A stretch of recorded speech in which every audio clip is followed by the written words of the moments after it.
trying to be understood, when we're trying to help a person see the situation for what it really was, because people, I mean, there's two kinds of people. They are the ones that play the victim in everything, or there's the people who take responsibility for all of it and accept blame for everything, and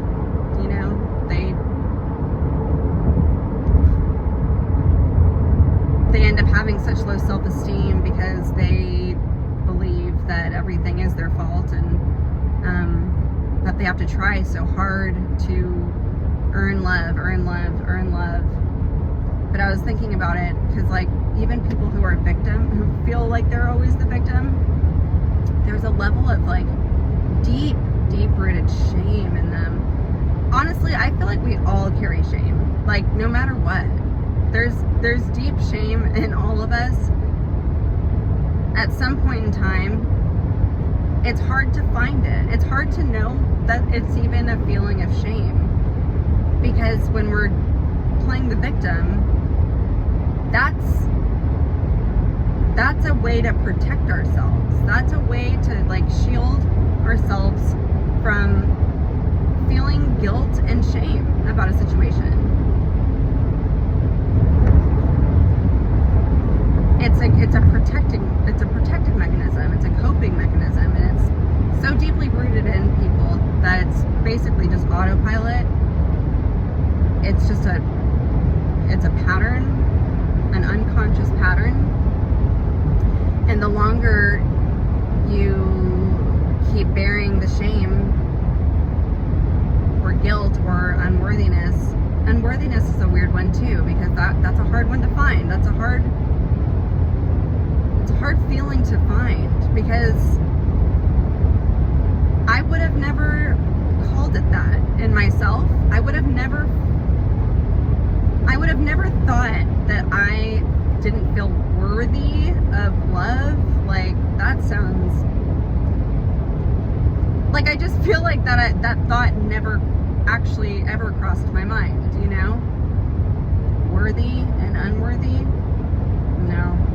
But when I look at the behavior and the role that I take in relationships, and starting from a young age, and my mom used to have these, she thought that they were the cutest stories, and honestly, if I hadn't heard her tell these stories over the years about me, the things that I would do when I was younger, I honestly wouldn't even have them as a memory, I don't think, because I think we purposely bury those things. At some point, I didn't want to keep it in my memory. So she would tell these stories about how loving I was, how helpful I was, how caring I was. I cared about everybody. I was my therapist used to call me the glue of the family. My sister was the rebel. She got in a lot of trouble. She was just the one that talked back and who rebelled, and she had authority issues, and I was the complete opposite. But I don't know if I would have turned out so helpful and kind and caring if I didn't see the relationship dynamic with my sister and my parents, because she just really stressed them out, and I didn't want to cause more stress on my parents, especially my mom, because when they divorced, my mom had to be both parents, and I just remember, I barely remember feeling my own sadness or anger or pain. I remember one night that I was feeling very sad, and I was crying about the divorce, and it was me, my mom, and my sister sitting in the family loft area upstairs. My dad had not been staying at the house, and I don't know if this is a real memory or not, but for some reason it's always stuck with me. It might not have happened this way, but I remember crying and stuttering over this puzzle. I was looking at a puzzle that was on the upstairs coffee table in the loft, and my dad would always sit there and put this puzzle together, and it was like a really hard puzzle, like over 1,000 pieces, and it was like some Santa Claus Coca-Cola puzzle, and it was only like halfway done, and none of us were gonna finish it, and I just was talking out loud and crying about what I was like feeling when looking at the puzzle. And I feel like my mom wanted me to stop. I don't remember how she said it,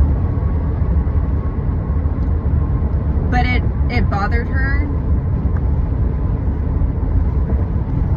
I don't know, it's such a vague memory, but I felt like if I could locate the moment that I stopped feeling my own emotions, that might have been it.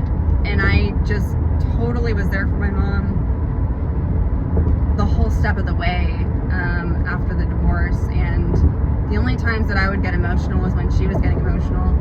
And if I knew that she was having a bad day after she was getting off of work, she tells this story where I had gotten off, I got home from school. I think I was maybe in 6th grade.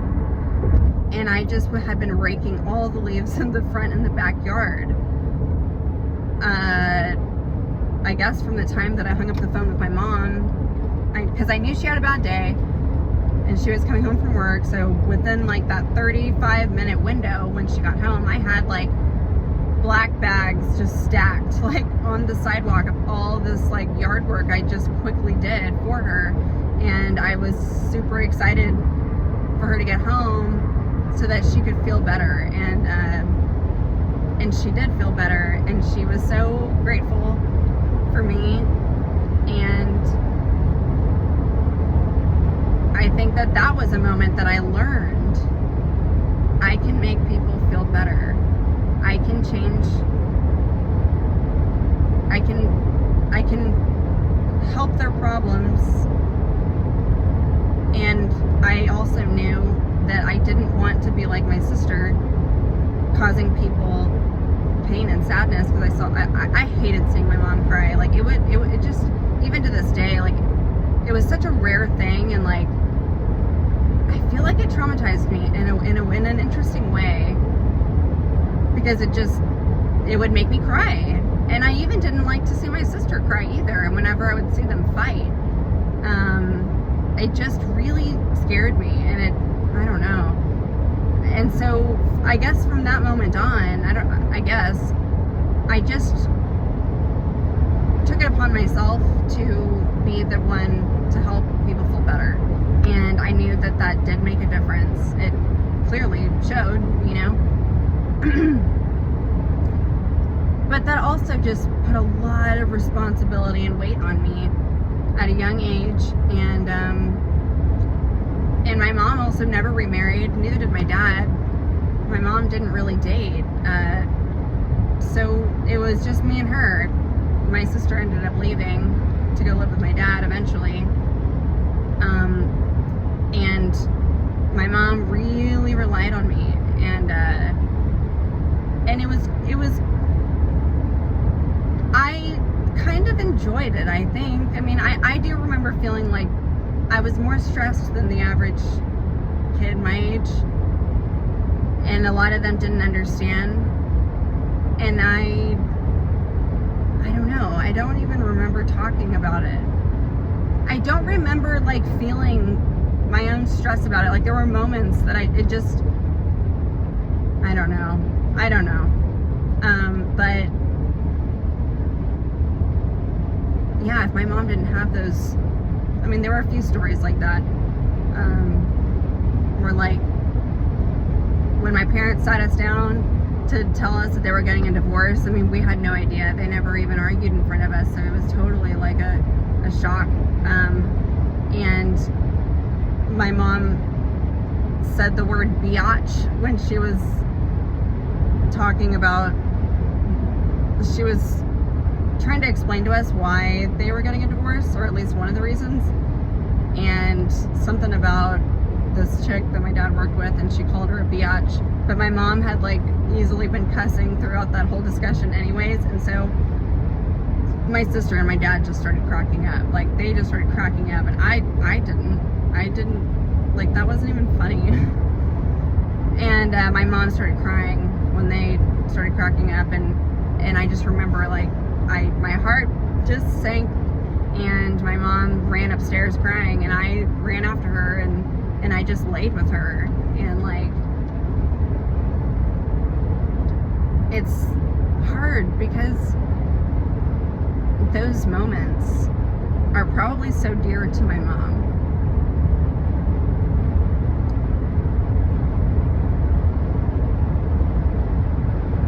But she has no idea why that, she just doesn't know why that wasn't good for me and for our relationship. And it caused, like, codependency, you know? Like, I mean, I was very attached to my mom, but she also was very codependent on me the older I got, because I was able to work and, like, help her out. And she never dated, she never got remarried, and she was just always having to do things by herself. And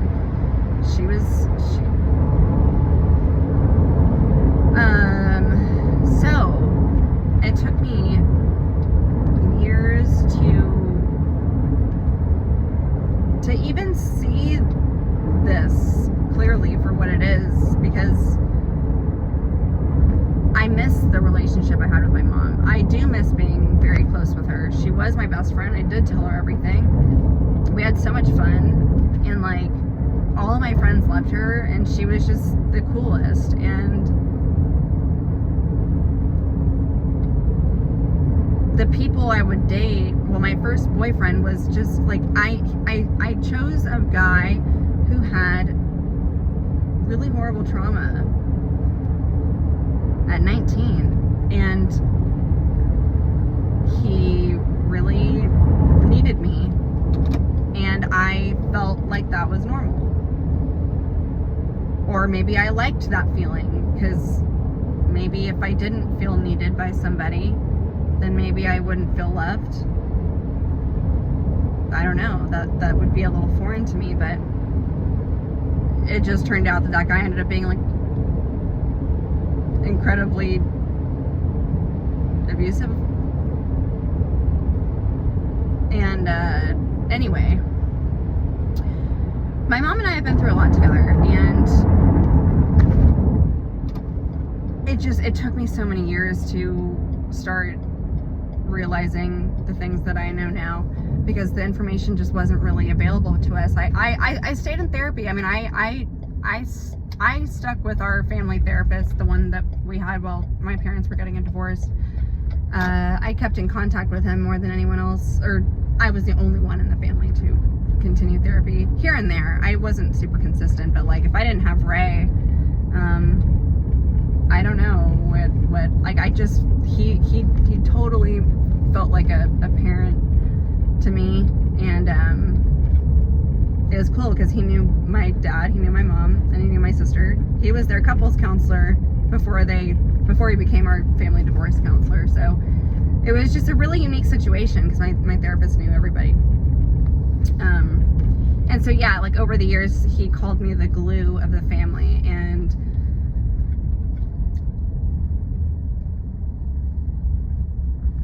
it's weird because, like, you'd think that therapy would have, like, brought me to these conclusions much sooner.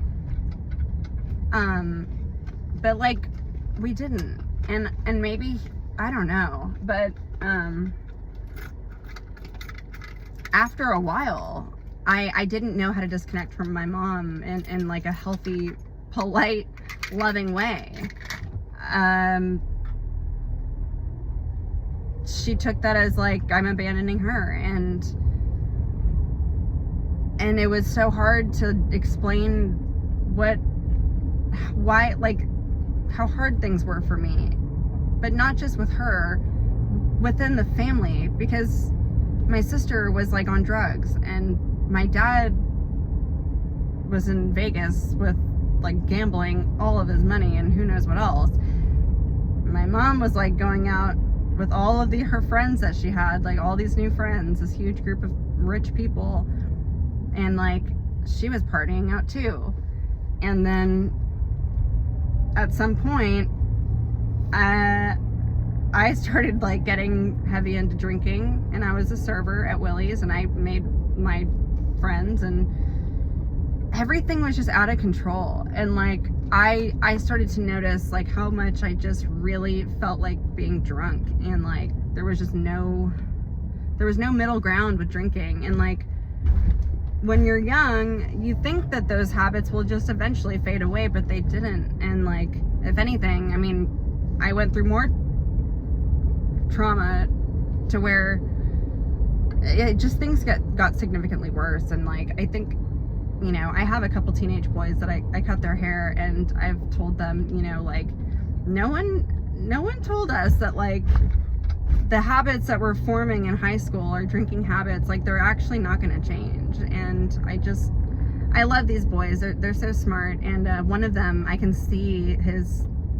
relationship with his mother is just like mine. And he's 16, I think, and she's very attached to him, and she doesn't talk to her other daughter. They don't have a good relationship. So if it wasn't for her and her relationship with her son, I don't think she'd have a relationship with her children. And so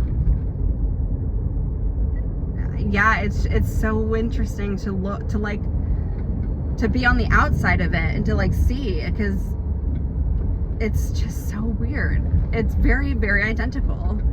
And he's blind to it because he's still young. He loves his mom, and he wants to help her. He wants to be there for her, and she feels like he's the man of the house, and he likes that role. And I just, there was one day that he came in without her, and he drove himself, and I wanted to have like a real discussion with him about it, just casual, you know. I just wanted to see, I wanted to give him a safe space to like talk about any of it, if it is hard on him. Maybe it's not, you know. And it had been, and he's just like she drinks a lot, she does this, she does that, and like without him she makes bad decisions, and like the responsibility is very much on him. And like I was like, well, what are you gonna do when you go off to college? And because he wants to go to New York, and he was like, well, she said she's gonna come with me. And I was like, do you want that? And I can tell that he was just like, I don't know, because he also doesn't want her to be alone, because what if something happens? And that's always been my thought too. And I had to tell him, like, I had to say something about how much I relate. I mean, I felt like this moment was here for a reason. Like, I met this kid for a reason, him and his best friend. I relate to them both in different ways. And I don't normally like to cut teenagers' hair. I mean, I don't know, it's just, they can just be a little difficult. But these guys are very interesting to talk to. I love them. They're like my little brothers, but I just feel like, man, like one of them has a lot of, I can see myself in both of them, but in different ways. And yeah, so I was talking to the son, and I was like, are you ever able to tell her how things make you feel? And he said, no, like, it's always about what she feels, and like, and she gets her feelings hurt, and she's sensitive, and then he feels bad. And I was like, oh my gosh, like I told him, I was like, that's not gonna change. And like, I just wanted him to know that if he does start setting, I don't know, I don't think I use the word boundaries. I just feel like that's a weird word too. But like, if he doesn't start putting a stop to some of these like patterns, because he can stop it now. He can interrupt the patterns now. I told him it'll get harder. It'll get harder. And you're gonna feel like her well-being is up to you, her happiness is up to you. And it'll be hard because y'all will start to fight. And it hurts. Because you know at that point, like, you know that you're right and she's wrong. But you can't just like suddenly teach her that. And truthfully, she doesn't know. I don't think she knows right now.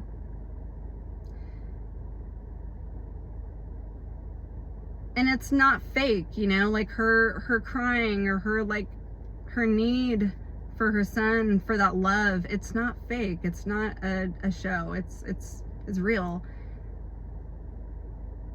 And I had a feeling that he could relate to this, but I said, it gets worse because then you'll worry, what if she takes her life? And he said that he already worries about that. And I knew it. And I was like, that's tough. Like, that's... Because it's not that we just created that thought ourselves. It was put in our heads by them. And when my mom said it wasn't when she was mad at me, or like, it wasn't some type of threat, you know. It was that she was really going through pain, and she just felt like she would say it nonchalantly, like that she would take her life now if she had a gun or something like that. And I just would be like, don't say that to me. Like, and I had no idea what that was really doing to me in my psyche. Especially because I've had friends commit suicide, like at least 5 at that point, and I was still a teenager, I think. So, you know, I also told this client, this teenage boy, I was like, it's gonna turn into substance abuse. And he was like, well, I don't drink and I don't smoke. And I was like, okay, it may not be that, you know, but it is always something. There's always something that we run to if we don't have somebody, if we don't feel like we have somebody to like take care of us, especially like when we're still, you know, when we're not adults yet. And then even when you become an adult, you still long for that. You still feel like you need that. And it's more unconscious. I don't think that we feel like that we need a nurturing parent when we're like 25 years old and, you know, struggling with like our habits and addictions. Like, that's not what we feel we need anymore. So it's even harder to figure out what we really do need, because now at this point, now we have possibly like a whole addiction. And now that's going to be the focus if and when, hopefully, when a person decides like, okay, I'm going to try to like stop doing this drug or whatever you're addicted to. And then you put all this time and effort into that, and then relapses happen. It's hard to stay sober because you didn't get to the root of why that started to begin with. And so, you know, like this shame and guilt, I think we all carry it. We're all carrying shame and guilt, but like we bury it over the years, and it goes deeper and deeper and deeper, and it gets harder to locate it and to really even figure out like, what is it that I feel about myself, and like, what is it that I'm like really needing? Because it's not at the surface anymore. It's not in your conscious mind. It's deeper. And like, some people just settle for their addictions and they don't ever change them because they just only focus on that, and they don't think that it could have anything to do with their childhood. And people don't want to even think that it has something to do with their childhood. Some people really fear even blaming their parent, or like seeing their parent as like having done something harmful to them, you know. But it's inevitable. Our parents are human beings. They're going to make mistakes, and it's not like they were aware. Or in these cases, like mine and this boy, like, it's not like our moms were aware of like what that was doing. And their need comes from them not getting it from their parent. And this is just how like the generational trauma gets passed down. And so I was so happy that this kid came in without his mom this one day, because I felt like our conversation like really hit home for him. And I related to everything, and I told him, like, you can text me anytime. I feel like we met for a reason, and like, I love your mom. I did. I do. Like, I think we actually connected right away. We really did hit it off. There's a familiarity, and sometimes it's a trauma bond. Sometimes it's like our shadow self that connects with someone else's shadow self, but we're not aware of that. We just feel like, oh, like we got good chemistry with another person. And which is like within friendships too. We don't always know what that familiarity is. We just feel it, and it feels good, and like we have a lot that we feel connected on, but little do we know, it's like feeding our wounds, it's feeding our imbalances, and like it takes a while for us to ever, if we ever figure it out, that like sometimes those types of people keep us unconscious of our shadows. And like, I don't know, I mean, people say like, you need to embrace your shadow side, and like, you should, you gotta love it all. And like, yeah, I'm on board with that too. But I do think that like there's so much more to learn about why things happened the way that they did, and also to know that there's no one to blame. And if you can heal it and understand like why these things happened the way that they did, and all you have to do is just be the one to like change the generational trauma by just learning about it, and to not carry resentment towards your parent as you get older, because more than likely your parent's not going to change. And I've been waiting for that for years, because when I started learning about all this stuff, I mean, I had so much like compassion and forgiveness for my mom, because I know that she had a hard childhood, and I had a lot of compassion and forgiveness for myself as well, also for my dad. Like, the more I learned that everybody is just hurt, and people are just, they don't know what they do, and they don't know why they do it. And when people are so focused on their own pain, they're not thinking of anyone else's pain. They're just asleep. And it helps to learn about it, because you can accept it. And when you accept it, for me at least, being able to accept certain things, it actually has helped me be able to still unconditionally love this person anyways, for exactly who they are, because I know it's not about me, and I don't have to feel ashamed. I don't have to feel shame or like feel unworthy of love, because that's never what it was about. Because I mean, the way my mom and I fight now, I don't know if she believes that everything is really my fault. Sometimes I don't know. I don't know. I had to recently tell her, like,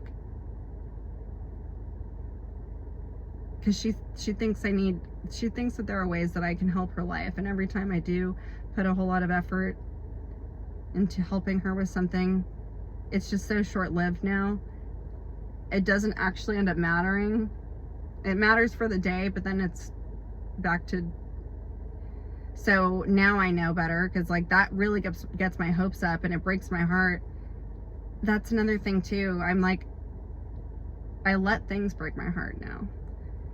I don't want to resist that stuff, because I know what that does. That causes a lot more pain in me later, and it'll end up being unconscious, and it'll be buried, and it'll be a lot harder to locate it later. When we're resisting feeling something, it just creates more fears in our life, and it affects everything else. It really does, because you don't know how to love people. You don't know how to unconditionally love yourself. You don't know how to accept things that are like, that feel unfair in the world. You don't know how to like love it all as it is. And I know that sounds like a make-believe thing, but like you can find it, but you just have to be willing to learn, and to like, just to be willing to like set your own pain aside, because that's going to be the only way you heal it. And that's going to be the only way that like you don't carry around so much weight and baggage anymore, and like you don't have resentment, and you can have compassion for yourself and for everyone else.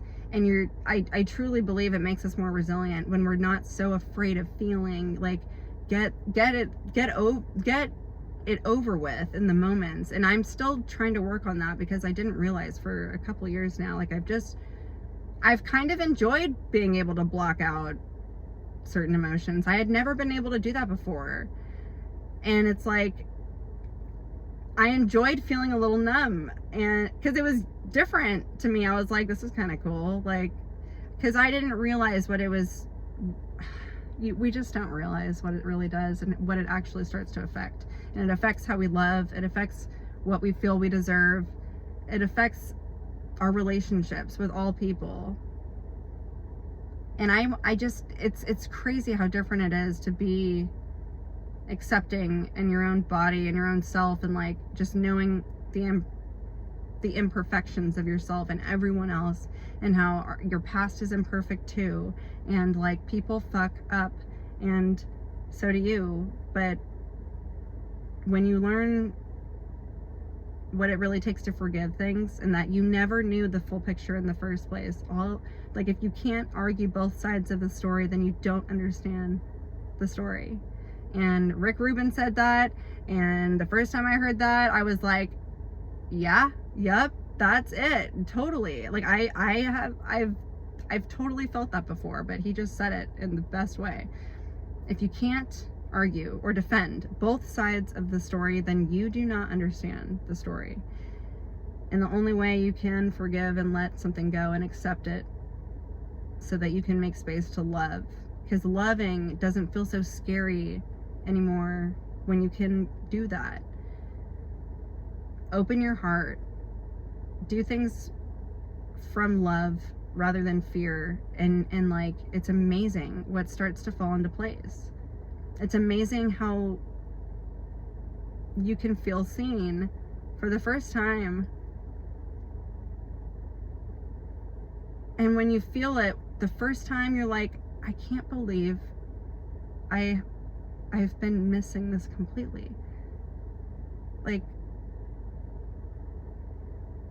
it's truly mind-blowing. And I've been experiencing that lately, and today with one of my clients. I just like making these videos.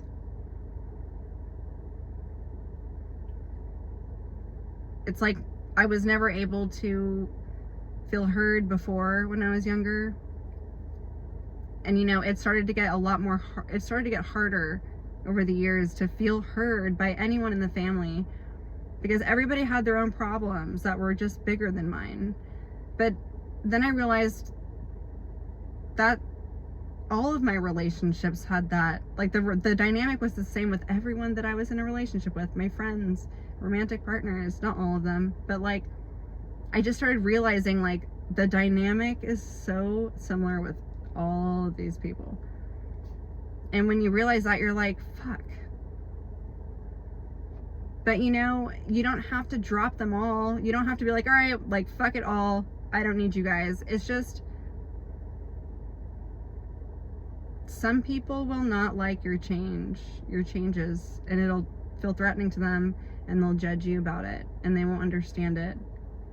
But at that point, you will already know why they see it that way, why they're feeling insecure about it, and why they don't like the changes that you're making. You'll already know it's not about you. It's about what they don't want to change. Because there are going to be people, I mean, for me, most of my relationships had to fall away, but there were two that really evolved with me, and like we are now closer than we ever were before in a very different way.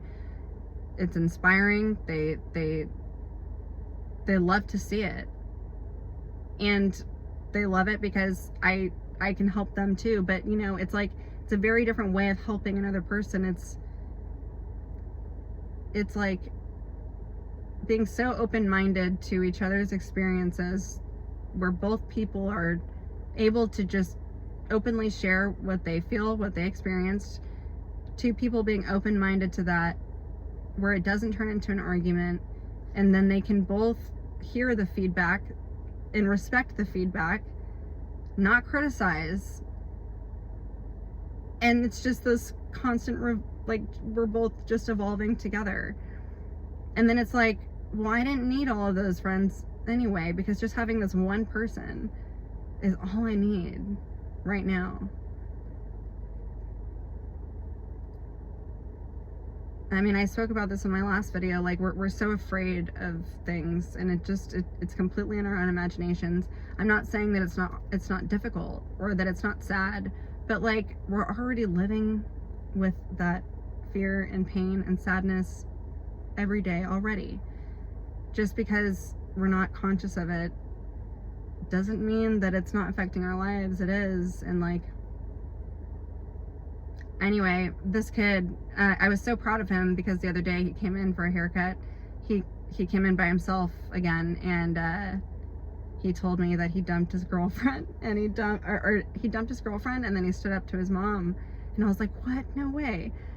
I mean, I didn't even know how much he was really listening to like what I was sharing with him. I mean, he's 16. Like I don't even know if I'd be able to comprehend that much if I was like back in the day when I was 16, but I don't know, maybe, because I mean, he said it too, like it's lonely when you're the only person experiencing this relationship dynamic with your mom. I mean, it definitely was not common back when I was younger, and I don't know, it doesn't seem very common even now. I mean, it's definitely common in the world, but I just think it seems like 1 out of like 7 people maybe have to deal with something like that. I don't even know what to call that dynamic. I just, because it's a little, it's kind of specific. I couldn't believe how much how we've related to each other, and even the like him fearing his mother killing herself one day. That was crazy. I had a feeling that he knew exactly what I meant, and he did. And I told him, like, I know it feels lonely, and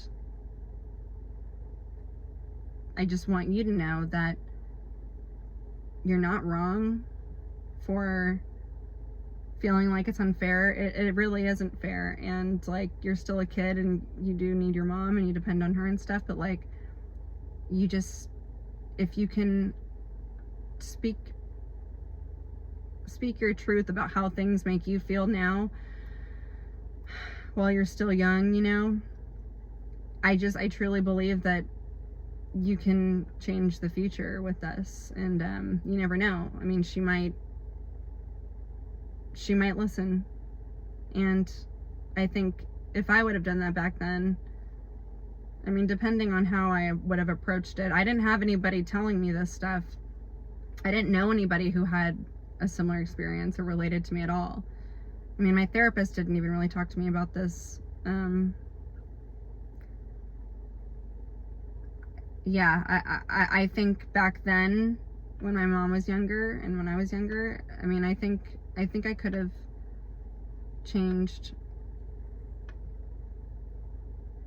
the dynamic over time had I stood up for myself and put some boundaries. But, you know, it didn't happen that way, because I guess it wasn't supposed to happen that way. And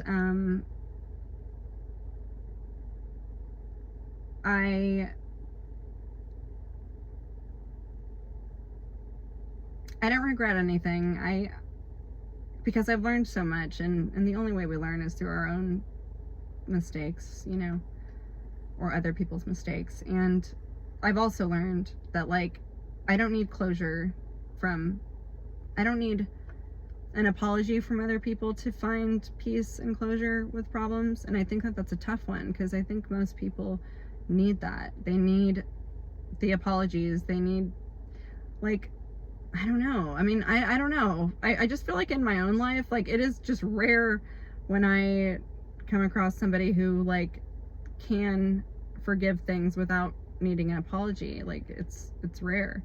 And I don't know. I just think now that I've really addressed a lot of these things within myself, I can help so many other people with, I mean, it's all relatable. I was so proud of him. He said that he stood up to his mom and left his girlfriend, and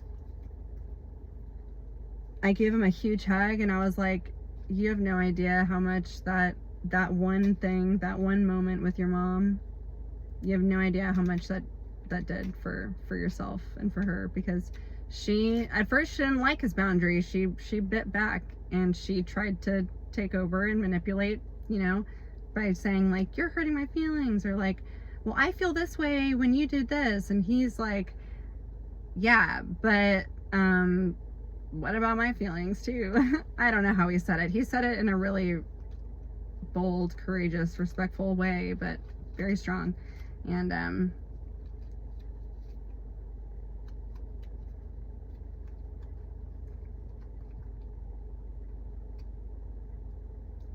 I love it. I feel like even hearing that from him, it felt like it healed me in a very significant way. Even though I didn't feel like I needed any more healing with that, but maybe it helped me in a different way. I don't know, but it was magical. It was so magical. I love it. And it's so cool to be able to, like, heal these things that have shaped you for a lot of your life, your childhood trauma, and, like, see it, like, heal yourself from those things, understand it better, teach it to somebody else, and then you get to see how it changes people's lives. It puts a whole different meaning on the things that have happened in our lives, and you really do feel so grateful for those hard times when you're able to pass it on and you're making a difference with that stuff. So